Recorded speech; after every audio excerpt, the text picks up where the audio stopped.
देश भर में कोरोना के खिलाफ जंग तेज। 63% के करीब रिकवरी रेट के साथ 2,83,407 सक्रिय मामले। Drugs controller general of India ने कोविड-19 के मरीजों के लिए आपात स्थिति में इटोलीजुमाब इंजेक्शन को दी मंजूरी। बॉलीवुड अभिनेता अमिताभ बच्चन और उनके बेटे अभिषेक बच्चन कोरोना पॉजिटिव, मुंबई के अस्पताल में भर्ती।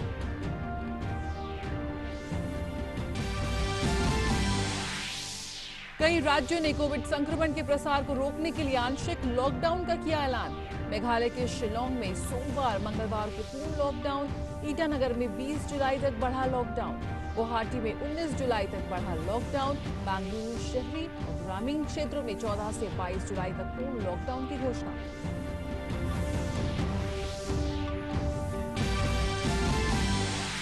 विदेश मंत्री एस जयशंकर ने कहा कि भारत और चीन द्वारा एलएसी पर सैनिकों की संख्या में कमी करने की प्रक्रिया शुरू और ये जारी रहेगी। इंडिया ग्लोबल वीक में बोलते हुए कहा, कोविड-19 पर काबू पाने के लिए भारत द्वारा अपनाई गई बहुआयामी रणनीति से मृत्यु दर कम रखने में मिली सफलता।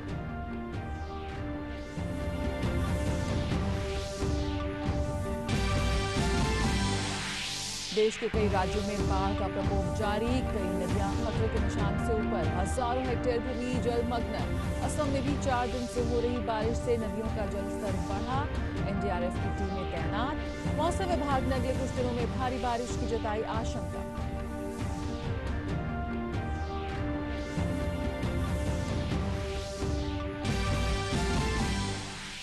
केरल में सोने की तस्करी मामले में राष्ट्रीय जांच एजेंसी ने बेंगलुरु में आरोपी स्वप्ना सुरेश और संदीप नायक को लिया हिरासत में। प्रारंभिक जांच में सोने की तस्करी का इस्तेमाल देश में आतंकी गतिविधियों के लिए किए जाने का अंदेशा।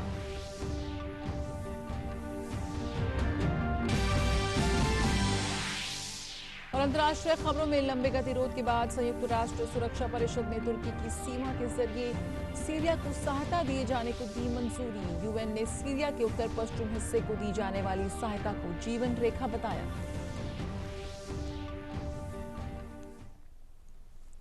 नमस्कार, समाचारों में आप सभी का बहुत बहुत स्वागत है। मैं हूं जया सिन्हा। शुरुआत करेंगे अहम खबरों के साथ। Drug controller general of India ने कोविड-19 के मरीजों के लिए इटोलीजुमाब दवा को आपात स्थिति में इस्तेमाल के लिए मंजूरी दे दी है। इस बीच कोरोना महामारी से ठीक होने वाले लोगों की संख्या भारत में लगातार बढ़ रही है। केंद्रीय स्वास्थ्य मंत्रालय की ओर से जारी ताजा आंकड़ों के मुताबिक 5,15,385 लोग इस संक्रमण से अब तक ठीक हो चुके हैं। खास बात यह है कि भारत में संक्रमित मरीजों का रिकवरी रेट लगातार और तेजी से बढ़ रहा है। कोरोना के खिलाफ कड़े कदमों का परिणाम है कि देश में रिकवरी रेट बढ़कर करीब 63% हो गया है। 18 राज्यों और केंद्र शासित प्रदेशों में ये दर राष्ट्रीय दर से ज्यादा है। वहीं कोविड से होने वाली मृत्यु दर कम होकर 2.63% तक पहुंच गई है और 30 राज्यों और केंद्र शासित प्रदेशों में कोविड से होने वाली मृत्यु दर राष्ट्रीय दर से कम है। फिलहाल देश में 2,83,407 एक्टिव केस हैं, जबकि 22,123 लोगों की मौत हुई है। अब तक कुल 1,13,07,002 नमूनों की टेस्टिंग की जा चुकी है।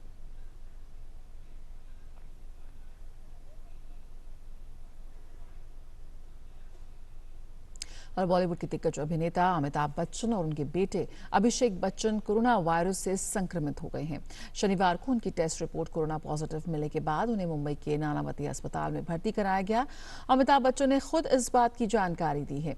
हालांकि बच्चन परिवार के लिए राहत की बात यह है कि उनकी पत्नी जया बच्चन, बहू ऐश्वर्या राय और पोती आराध्या की रिपोर्ट कोरोना नेगेटिव आई है।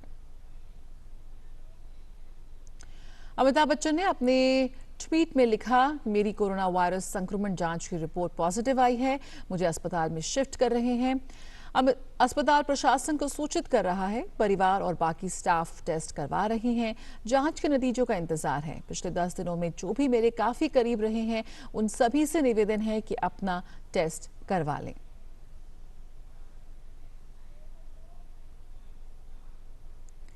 इसके बाद अभिनेता अभिषेक बच्चन ने भी ट्वीट किया। उन्होंने लिखा, आज मेरे पिता और मुझ में कोरोना वायरस संक्रमण की पुष्टि हुई है। हम दोनों में ही बहुत हल्के लक्षण पाए गए थे। हमें अस्पताल में भर्ती कर लिया गया है। हमने सभी जरूरी प्रशासन को इसकी जानकारी दे दी है। हमारे परिवार व बाकी स्टाफ का टेस्ट किया जा रहा है। मैं सभी से निवेदन करता हूं कि धैर्य बनाए रखें और डरे नहीं। शुक्रिया। वहीं केंद्रीय स्वास्थ्य मंत्री डॉक्टर हर्षवर्धन ने ट्वीट कर अमिताभ बच्चन के स्वास्थ्य के लिए कामना की है। उन्होंने ट्वीट कर कहा कि अमिताभ जी, पूरा देश आपके जल्द से जल्द ठीक होने की कामना कर रहा है। आप देश के लाखों दिलों की धड़कन है, लाखों लोगों की प्रेरणा है। हम सभी आपका पूरा ध्यान रखेंगे।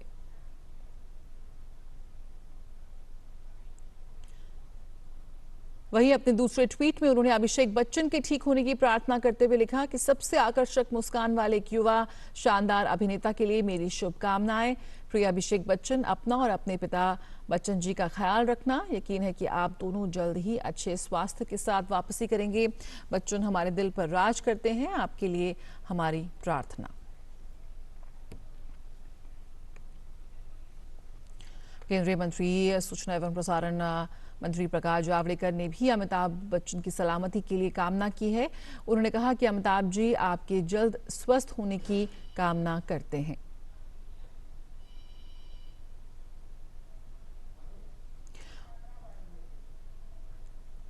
और जानकारी के साथ इस वक्त हमारे साथ मुंबई से जुड़ रहे हैं हमारे संवाददाता योगेश शीतल। योगेश, सबसे पहले आपसे यही जानना चाहेंगे कि इस वक्त क्या अपडेट आ रहा है अमिताभ बच्चन और अभिषेक बच्चन की सेहत को लेकर?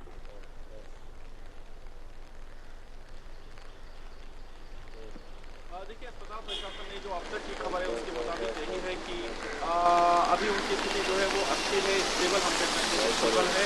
हालांकि नानावती अस्पताल, जो कि अगर हम अन्य मामलों में देखें या अमिताभ बच्चन से जुड़े हुए स्वास्थ्य के मामलों में देखें तो बुलेटिन, जिसको बुलेटिन कहा जाता है, वो इशू किया जाता है। लेकिन हॉस्पिटल प्रशासन ने कहा है कि वो इस बार जो है वो हेल्थ बुलेटिन जो है वो इशू नहीं करेगा, क्योंकि बच्चन फैमिली ने उनसे रिक्वेस्ट किया है कि कुछ भी इससे संबंधित जानकारी होगी तो खुद बच्चन परिवार जो है वही जानकारी देंगे, चाहे ट्विटर के माध्यम से दें, चाहे वो किसी अन्य माध्यम को उसके लिए जो है वो चूज करें। लेकिन जो रूटीन बुलेटिन है वो इस विषय पर फिलहाल जो है वो नहीं निकाला जाएगा। जहाँ तक स्वास्थ्य की बात करें तो कल, जैसा कि आपने सही कहा कि अभिषेक बच्चन और अमिताभ बच्चन दोनों को जो है वो कोविड पॉजिटिव की कंफर्मेशन जो है रिपोर्ट आई है और उसके बाद उनको एडमिट किया गया था। बाकी जिस तरीके से अमिताभ बच्चन ने खुद ही कहा है, जो उनसे जुड़े हुए लोग हैं, जो उनके संपर्क में आए थे, वो जो है परेशानी हो जाए। अभी जब तक अस्पताल प्रशासन की तरफ से अधिकारी, तो जिस तरह से हमारे संवाददाता बता रहे थे कि इस वक्त बच्चन परिवार ने ये कहा है कि उनके बारे में कोई भी जानकारी वो खुद अपने फैंस को और मीडिया को अपने विभिन्न सोशल मीडिया के चैनलों के द्वारा देंगे और फिलहाल किसी तरह का कोई मेडिकल बुलेटिन जारी नहीं किया जाएगा। लेकिन अभी उनकी जो स्थिति है वो ठीक बताई जा रही है, क्योंकि दोनों को हल्के लक्षण बताए जा रहे हैं। इस बारे में आपको और अपडेट हम लगातार देते रहेंगे। शुक्रिया योगेश इस जानकारी के साथ जुड़ने के लिए। और कोरोना के खिलाफ जंग में राज्य सरकारें भी जी जान से जुटी हुई हैं, लेकिन मौजूदा हालातों को देखते हुए एहतियात के तौर पर कई राज्यों ने कई इलाकों में लॉकडाउन की वापसी कराई है, तो कई राज्यों में टेस्टिंग और ट्रेसिंग पर जोर दिया जा रहा है। नियंत्रण के लिए केंद्र सरकार के कदम रंग ला रहे हैं और राज्यों के सामंजस्य के साथ बनाई गई रणनीति असर दिखा रही है। देश भर में संक्रमण से मुक्त होने की दर लगातार बढ़ रही है और मृत्यु दर में कमी आ रही है। तमाम कदमों के साथ राज्य स्थिति के अनुसार सख्त कदम भी उठा रहे हैं। बात यूपी की करें तो राज्य में 10 जुलाई की रात 10 बजे से 13 जुलाई की सुबह 5 बजे तक लॉकडाउन घोषित है। इस दौरान जिलों में पुलिस ने बैरिकेडिंग लगाकर रास्ता ब्लॉक कर दिया है। लॉकडाउन के पालन के लिए शहरों में पुलिस गाड़ियों की चेकिंग कर रही है और पहचान पत्रों की जांच की जा रही है। आमजन को दिक्कतों से बचाने के लिए आवश्यक सेवाएं जारी हैं। लॉकडाउन के आज पहले दिन आप देख सकते हैं कि पूरे शहर में, खासतौर पर लखनऊ राजधानी में पूरी तरीके से सन्नाटा है। पुलिस प्रशासन ने राजधानी लखनऊ के हर प्रमुख सड़क चौराहे पर बैरिकेडिंग लगा रखी है ताकि अनावश्यक लोग ना निकले और लोग भी यहाँ पर लॉकडाउन का पालन करते नजर आ रहे हैं। वहीं उत्तर प्रदेश के मुख्यमंत्री योगी आदित्यनाथ ने प्रदेश में कोरोना संक्रमण का प्रसार रोकने और लोगों को समय पर बेहतर इलाज मुहैया कराने के उद्देश्य से स्थापित की गई नई मंडलीय प्रयोगशालाओं का लोकार्पण किया। उन्होंने कहा कि हर जनपद में टेस्टिंग लैब स्थापित होगी। इससे कोरोना संक्रमण की जांच में और अधिक इजाफा होगा। 38,000 टेस्ट प्रतिदिन करने की क्षमता उत्तर प्रदेश ने भारत सरकार के सहयोग से आदरणीय प्रधानमंत्री जी के मार्गदर्शन में आज क्षमता विकसित की है। मेडिकल स्क्रीनिंग की व्यापक व्यवस्था, रैपिड टेस्ट के माध्यम से प्रत्येक सस्पेक्टेड केस की जांच करना और फिर कोविड हॉस्पिटल में उनकी व्यवस्था की गई है, तो काफी हद तक मृत्यु दर को नियंत्रित करने में हमें सफलता प्राप्त हो सकती है। उधर बिहार में भी संक्रमण के प्रसार को रोकने के लिए 16 जिलों में लॉकडाउन लागू कर दिया गया है। बक्सर, नवादा, सुपौल और किशनगंज में 3 दिन का लॉकडाउन रहेगा। खगड़िया में इस महीने की 14 तारीख तक लॉकडाउन के आदेश जारी किए गए हैं। पटना, मुंगेर, मधेपुरा, कैमूर और पूर्णिया जिलों में 16 जुलाई तक लॉकडाउन रहेगा। बेगूसराय, नालंदा और वैशाली जिलों में 6 दिनों के लॉकडाउन के आदेश दे दिए गए हैं। लॉकडाउन के दौरान आवश्यक सेवाएं जारी रहेंगी। लोगों को दिक्कतों से बचाने के लिए पटना जिला प्रशासन ने कंट्रोल रूम भी स्थापित किया है। राज्य में कोरोना से ठीक होने की दर लगातार बढ़ रही है। वर्तमान में जो एक्टिव केस हैं 38 जिले में, उनकी संख्या है 3,929 और पिछले 24 घंटे में प्राप्त सूचना अनुसार हम लोगों ने पूरे बिहार राज्य में 9,108 जांच हुआ है। उधर विश्व स्वास्थ्य संगठन ने मुंबई के सबसे बड़े स्लम एरिया धारावी में कोरोना वायरस के संक्रमण को रोकने के लिए उठाए गए कदमों की तारीफ की है। WHO की तरफ से कहा गया है कि धारावी में कोरोना वायरस को रोकने के लिए किए गए प्रयासों की बदौलत आज ये इलाका कोरोना से मुक्त होने के कगार पर है। उन्होंने कहा कि राष्ट्रीय एकता और वैश्विक एकजुटता के साथ मिलकर ही इस महामारी को रोका जा सकता है। कोरोना के प्रसार पर नियंत्रण के लिए देश भर में मुहिम जारी है। सरकार का तमाम सुविधाएं मुहैया कराने के साथ साथ आवश्यक सेवाओं के संचालन पर विशेष ध्यान है। जरूरी है बस इन दिशा निर्देशों का 2 गज दूरी और स्वच्छता का कड़ाई से पालन करने की। ब्यूरो इनपुट्स के साथ DD न्यूज। विदेश मंत्री डॉक्टर एस जयशंकर ने कहा है कि लद्दाख में चीन के साथ सैनिकों की कमी और पीछे हटने की प्रक्रिया शुरू हो गई है और ये प्रक्रिया चल रही है। कोविड-19 के बाद के परिदृश्य में बदलते भू राजनीतिक वैश्विक क्रम और प्रमुख सहयोगियों के साथ भारत के रिश्तों पर भी विदेश मंत्री ने प्रकाश डाला। इंडिया ग्लोबल वीक में बोलते हुए विदेश मंत्री ने कहा कि कोरोना वायरस संकट को संभालने के लिए भारत के बहुआयामी दृष्टिकोण ने भारत को इस बीमारी से होने वाली मृत्यु दर को कम रखने में सक्षम बनाया है।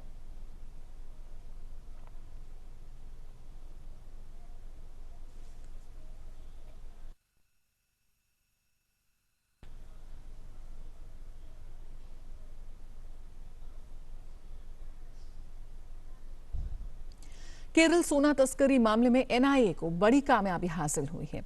इस मामले में एजेंसी ने 2 मुख्य आरोपियों स्वप्ना सुरेश और संदीप नायर को कल देर रात बेंगलुरु में हिरासत में लिया है। NIA के मुताबिक फिलहाल दोनों आरोपियों से पूछताछ चल रही है और उन्हें जल्द ही गिरफ्तार भी किया जा सकता है। केरल में डिप्लोमेटिक बैग के जरिए सोना तस्करी के मामले में राष्ट्रीय जांच एजेंसी यानी NIA ने शुक्रवार को मामला दर्ज कर जांच शुरू की थी। इस मामले में एजेंसी ने स्वप्ना सुरेश, सरित PS, फाजिल फरीद और संदीप नायर सहित अन्य लोगों के खिलाफ आतंक निरोधी UAPA कानून की विभिन्न धाराओं के तहत FIR दर्ज की है। शुरुआती जांच में यह भी जानकारी सामने आई कि तस्करी के जरिए आए सोने से भारत में आतंकी गतिविधियों को फंड किया जा सकता है। ऐसे में केंद्रीय गृह मंत्रालय ने राष्ट्रीय सुरक्षा के लिहाज से मामले की संवेदनशीलता को देखते हुए NIA को इसकी जांच के निर्देश दिए थे। NIA के मुताबिक देश में तस्करी के जरिए सोना आने से न सिर्फ आर्थिक स्थिरता और राष्ट्रीय सुरक्षा को खतरा है, बल्कि इस मामले के राष्ट्रीय और अंतर्राष्ट्रीय लिंक भी हैं। ऐसे में आतंक पर प्रहार के लिए बनाए गए UAPA कानून के तहत मामला दर्ज किया गया है। बीते 5 जुलाई को त्रिवेंद्रम अंतर्राष्ट्रीय एयरपोर्ट पर कस्टम अधिकारियों ने 14 करोड़ 82 लाख कीमत का 30 किलो सोना जब्त किया था। ये सोना संयुक्त अरब अमीरात के केरल स्थित कॉन्सुलेट के लिए भेजे गए डिप्लोमेटिक बैग में मिला था। दरअसल डिप्लोमेटिक सामान को वियना कन्वेंशन के मुताबिक जांच से छूट रहती है। सोने का कंसाइनमेंट UAE कॉन्सुलेट में पहले PRO रहे सरित को मिलना था। कस्टम विभाग की शुरुआती जांच में ये बात सामने आई कि सरित को पहले भी ऐसे कई कंसाइनमेंट हासिल हुए हैं। इस पूरे मामले में राज्य सरकार से जुड़े एक फर्म के साथ काम कर रही स्वप्ना सुरेश की भूमिका भी काफी संदिग्ध रही है। ये मामला कितने रसूखदार लोगों से जुड़ा है, ये इस बात से ही समझा जा सकता है कि केरल के CM के प्रधान सचिव M शिवशंकर पर भी इसकी गाज गिरी, उनको पद से हटाना पड़ा।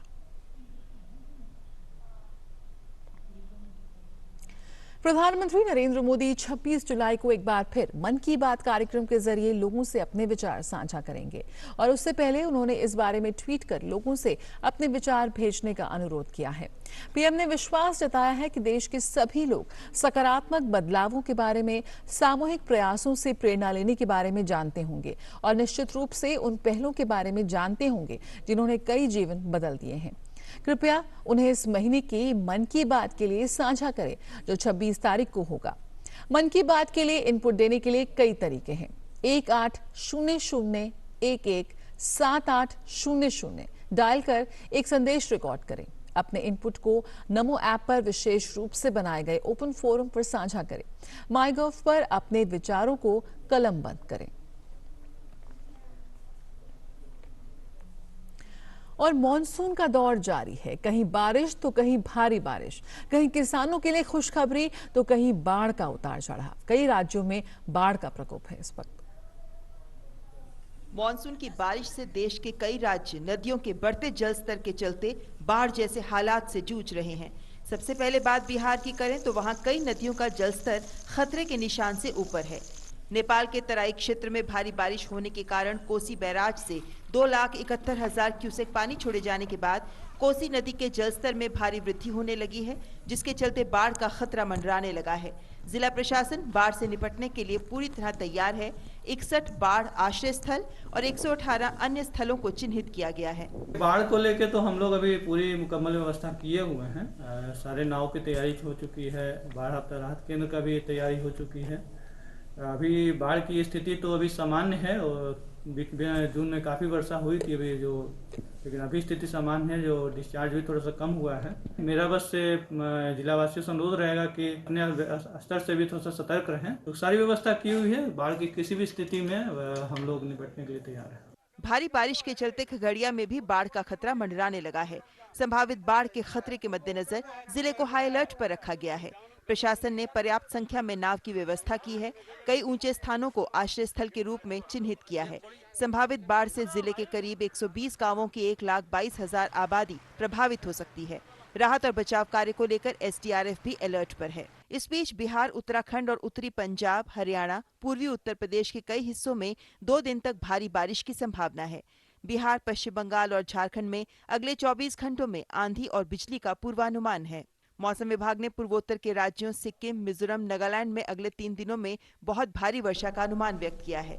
अरुणाचल प्रदेश में शनिवार को वर्षा में कमी देखी गई, लेकिन पिछले कुछ दिनों से हो रही बारिश की वजह से नदियां उफान पर हैं। भूस्खलन से कई जगह पर सड़कें अवरुद्ध हैं। सियांग नदी में बढ़ते जलस्तर का असर असम के कई जिलों पर पड़ सकता है। दिबांग नदी में उफान से दिबांग ब्रिज भी प्रभावित हो रहा है। ईटानगर में भी वर्षा से नुकसान की खबर है। हौज पोतिन राजमार्ग भी कई स्थान पर क्षतिग्रस्त हो गया है और इस मार्ग पर परिवहन सेवाएं बुरी तरह प्रभावित हैं। राज्य सरकार ने सहायता के लिए 5 रीजनल रिस्पांस सेंटर्स बनाए हैं। एसडीआरएफ, एनडीआरएफ को हाई अलर्ट पर रखा गया है। ईटानगर में जिला प्रशासन ने हेल्पलाइन नंबर भी जारी किए हैं। असम में पिछले 4 दिन से लगातार हो रही वर्षा से रुपोही, पहुमारा नदियों में जलस्तर बढ़ने से बारपेटा जिले के कई गांव बाढ़ का संकट झेल रहे हैं। एनडीआरएफ ने 236 गांव वालों को बचाकर सुरक्षित स्थानों पर पहुंचाया।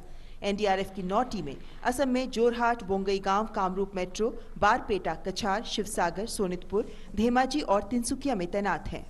DD news. और जानकारी के लिए इस वक्त हमारे साथ जुड़ रहे हैं गुवाहाटी से संवाददाता दुइना। दुइना, सबसे पहले आपसे जानना चाहेंगे कि इस वक्त क्या स्थिति बताई जा रही है। 1000 से ज्यादा गांव इस वक्त जलमग्न है, ब्रह्मपुत्र लगातार उफान पर है। किस तरह से लोगों को सुरक्षित स्थान पर पहुंचाया जा रहा है और तमाम सुविधाएं दी जा रही है? जी बिल्कुल, जो वेट डिपार्टमेंट ने फोकस की थी, वेदर फोकस की 9 तारीख से लगातार बारिश होगी, मुसलधार वर्षा होने की जो संभावना थी, वैसे अकॉर्डिंगली 9 तारीख से पिछले 2 दिनों से असम में कई जिलों में भारी से भारी वर्षा हो रही है। उसके चलते असम में अब तक 20 जिले फिर से प्रभावित हो गए हैं बाढ़ की वजह से और 6 लाख से अधिक लोग अभी प्रभावित है। हाँ, रिलीफ जो राहत शिविर है वो भी बनाया गया है। करीब 8,400 लोग वहाँ शेल्टर किए हैं और हाँ एनडीआरएफ एंड एसडीआरएफ और जो स्थानीय लोग हैं ये लोग रिलीफ जो रेस्क्यू ऑपरेशन है वो कर रहे हैं। पिछले 24 घंटों में 270 से अधिक लोग को इवैक्यूएट करके सेफर प्लेस में रख दिए हैं और हाँ 2 व्यक्ति की मौत भी हो गई है पिछले 24 घंटे में और अभी जो इस फ्लड सीजन की जो डेथ टोल है वो 42 हो गई है। हाँ जो ब्रह्मपुत्र और उसके जो ट्रिब्यूटरीज जैसे बुरी दिहिंग, दिसांग, धनसिरी, पगलादिया, बेकी ऐसे कई सारे ट्रिब्यूटरीज है जो जिसके पानी मतलब खतरे के निशान से ऊपर हो गई है। उसके वजह से बहुत सारे गांव भी जल से प्रभावित हो गए। फिर जो 46,000 हेक्टेयर्स के ऊपर जो कृषि भूमि है वो भी क्षतिग्रस्त हो गई है।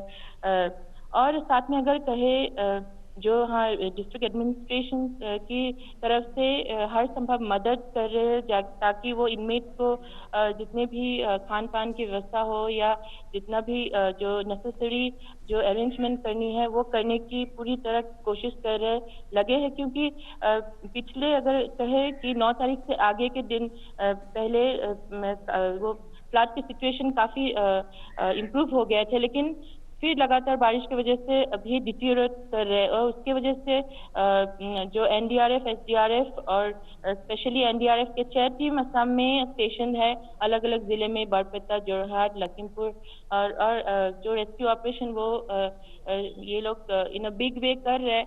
और साथ में अगर कहे कि जो लोगों की अभी फिलहाल की जो स्थिति है एक फ्लड है, फिर उसके बाद जो इरोशन की अगर बात करें तो इरोशन भी कई सारे जिले जैसे बागसा, कोकराझार, लखीमपुर, डिब्रूगढ़ ये सब में इरोशन हुए हैं। और साथ में अगर कहे जो एम्बैंकमेंट्स वगैरह जो है और ब्रिजेस, अलग अलग ब्रिजेस है, कंक्रीट ब्रिजेस भी डैमेज हो गए हैं ये फ्लड की वजह से, बाढ़ की वजह से। जी दोइना, बहुत बहुत शुक्रिया इस जानकारी के लिए। तो इस वक्त लगातार बाढ़ का प्रकोप जारी है असम में, लेकिन प्रशासन की ओर से कोशिश की जा रही है कि ज़्यादा से ज़्यादा लोगों को सुरक्षित स्थानों पर पहुंचाया जाए। और ये चुनौती और भी बढ़ जाती है क्योंकि इस वक्त कोरोना काल भी चल रहा है, ऐसे में उन तमाम सावधानियों का ध्यान रखना भी ज़रूरी है।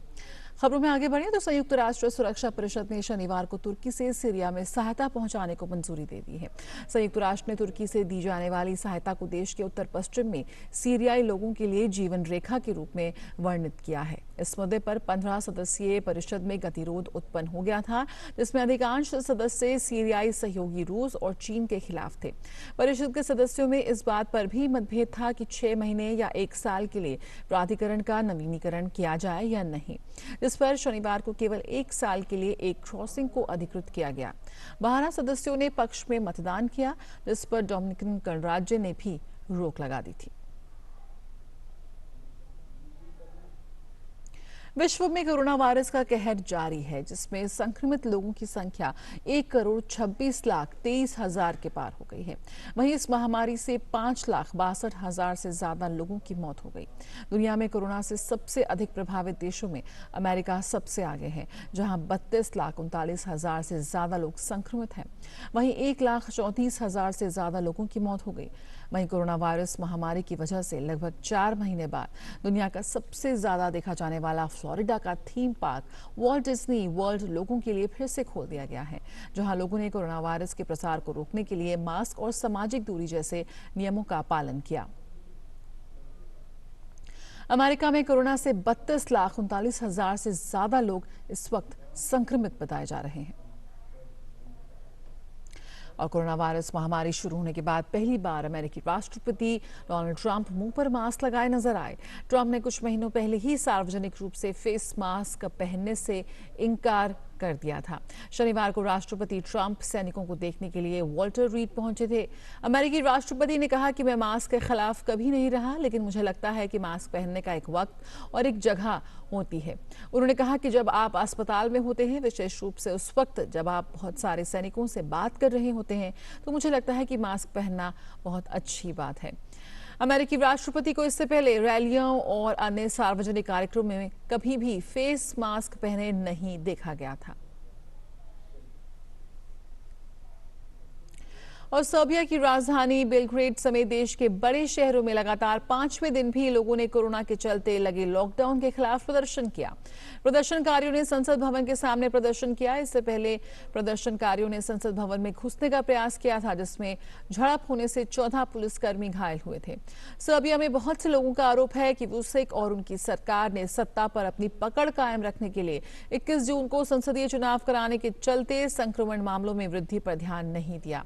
सर्बिया में कोरोना वायरस से 18,000 से ज्यादा लोग संक्रमित हैं और 382 लोगों की मौत हो चुकी है। इजराइल में कोरोना वायरस के कारण लगाए गए लॉकडाउन से जारी आर्थिक संकट पर हजारों की संख्या में इजराइल के नागरिकों ने सरकार के खिलाफ विरोध प्रदर्शन किया। इजराइल में लॉकडाउन के कारण आर्थिक गतिविधियां बंद हैं, जिसमें बेरोजगारी दर में 21% तक की बढ़ोतरी हुई है। प्रधानमंत्री बेंजामिन नेतन्याहू ने देश में संक्रमण के बढ़ते खतरे के कारण व्यवसायों को फिर से बंद किया है और पिछले दिनों एक नए कल्याण पैकेज की घोषणा की थी, जिसमें कहा गया है कि ये आजीविका खो चुके लोगों को आर्थिक सुरक्षा प्रदान करेगा। इजराइल में कोरोना वायरस से 37,000 से अधिक लोग संक्रमित हैं। वहीं इस महामारी से 354 लोगों की मौत हो चुकी है। केंद्र सरकार द्वारा चलाई जा रही विभिन्न कल्याणकारी योजनाएं प्रदेशवासियों के लिए वरदान साबित हो रही हैं। हिमाचल प्रदेश के मंडी जिला के विभिन्न वर्गों के लोग इन योजनाओं का लाभ उठाकर जहां अपने परिवार का पालन पोषण कर रहे हैं, तो वहीं उनकी आर्थिक स्थिति भी सुदृढ़ हुई है। पेश है खास रिपोर्ट। कोविड-19 कार्यकाल में केंद्र सरकार द्वारा जारी किया गया प्रधानमंत्री गरीब कल्याण पैकेज जरूरतमंदों की जिंदगी की राह आसान बनाने में मददगार साबित हो रहा है। मंडी जिला में इस पैकेज का लाभ सीधे लाभार्थियों को मिल रहा है। जिला के बल्ह उपमंडल के तहत आने वाली ग्राम पंचायत सोयरा में सैकड़ों लाभार्थी इस योजना का लाभ उठा चुके हैं। लाभार्थी ओमी देवी और चंचला ने बताया कि उज्ज्वला योजना के तहत उन्हें गैस कनेक्शन मिले हैं और सिलेंडर रिफिल करवाने की राशि भी उनके खातों में आई है। उन्होंने प्रधानमंत्री नरेंद्र मोदी का आभार जताया है। मुझे उज्ज्वला गैस मिली हुई, इसके साथ गैस सिलेंडर भी मिला हुआ है और मैं केंद्र सरकार का धन्यवाद करती हूँ। हमें मोदी सरकार की तरफ से मुफ्त गैस सिलेंडर मिला है, जिससे हम मोदी सरकार का बहुत बहुत धन्यवाद करना चाहते हैं। इसी पंचायत के गरीब परिवारों को प्रधानमंत्री अन्न योजना का लाभ भी मिल रहा है। प्रेमलता और कृष्णा देवी का कहना है कि उन्हें अन्न योजना के तहत हर महीने 5 किलो चावल प्रति व्यक्ति की दर से और 1 किलो दाल मुफ्त में मिल रही है। हमें मुफ्त में राशन दिया है, हम मोदी जी का धन्यवाद करते हैं। जी मुफ्त राशन मिला, बहुत बहुत धन्यवाद जी मोदी रा। सोयरा पंचायत के किसान भी केंद्र सरकार के गरीब कल्याण पैकेज से खुश हैं। वर्ष में 3 किश्तों के रूप में इन किसानों को प्रधानमंत्री किसान सम्मान निधि योजना के तहत 6,000 रुपए की राशि सीधे उनके बैंक खातों में गई है। किसान रूप सिंह चौधरी और अमरनाथ का कहना है कि यह राशि उन्हें खेतीबाड़ी के कार्यों को करने में मददगार साबित हुई है। प्रधानमंत्री की राहत से 6,000 साल का मिलता है, उसका मैं खेती के लिए खाद औजार इत्यादि का प्रयोग करता हूँ। अतः मैं प्रधानमंत्री का बहुत धन्यवाद करता हूँ। जो हमें केंद्र सरकार ने 6,000 सालाना किया है, उससे हमें प्राप्त हो चुका है, जिससे हमें खाद उर्वरक अन्य चीज़ों पर सहायता मिली है। इसलिए मैं भारत सरकार का धन्यवाद दूँ। केंद्र सरकार द्वारा चलाई जा रही कल्याणकारी योजनाओं का लाभ प्रत्यक्ष रूप से लाभार्थियों को मिल रहा है, जिससे उनकी आर्थिकी सुदृढ़ हुई है। डीडी न्यूज के लिए मंडी से वीरेंद्र भारद्वाज की रिपोर्ट। खबरों का सिलसिला जारी रहेगा, लेकिन फिलहाल इस बुलेटिन में इतना ही। लेकिन 2 गज दूरी बनाए रखें और अपने मुंह को हमेशा ढक कर रखें। नमस्कार।